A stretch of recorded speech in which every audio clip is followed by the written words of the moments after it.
Hello, this is Josh Pasmore with OmniOne, answering a frequently asked question.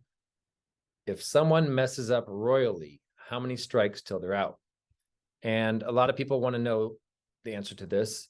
And we have a very different answer. It's not how many strikes till you're out.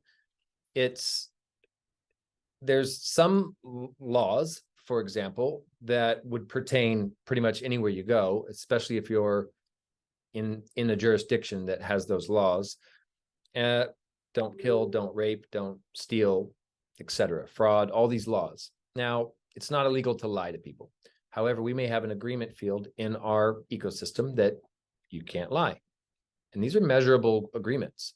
If someone's caught lying, that's very easy to determine. So these are all not following the agreements. Okay, so anytime you're not following the agreement, our first thing in a solutionary culture is a gentle reminder. And then we look at ourselves to make sure that we're following the agreements. This is called solutionary culture. Are we following the agreements? If we are, we look and see, are they following the agreements? Maybe they made us upset, but actually there was no agreement that covered what action they took. Maybe they didn't take their shoes off and tracked mud through the house, but there was no space agreement that was posted clearly that said, hey, take your shoes off. So they didn't really break an agreement. So that wouldn't be a strike against them.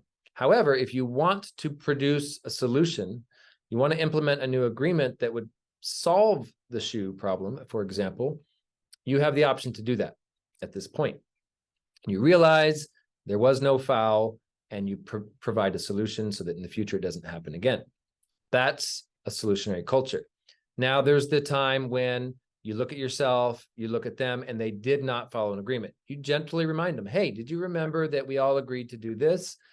They either say, oh, I'm so sorry, let me fix that. And there's always got to be that opportunity.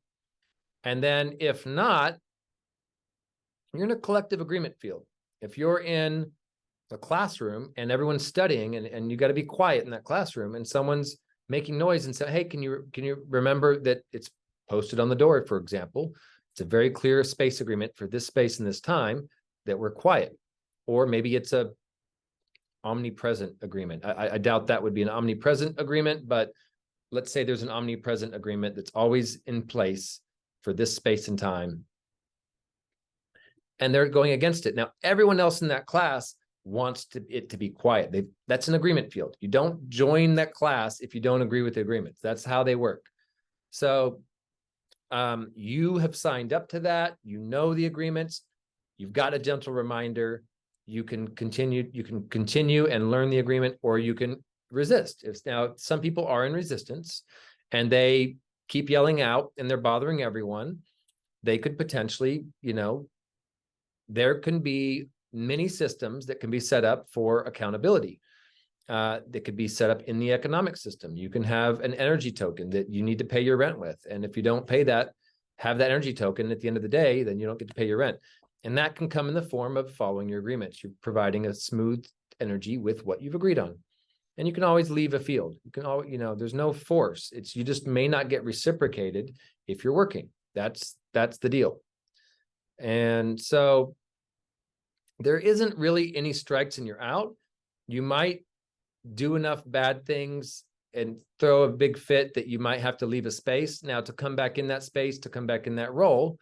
Now, in a role, if you stop caring, you're not competent, or you can't communicate, the 3 C's, we're going to look at those and try to figure out any problem that happens.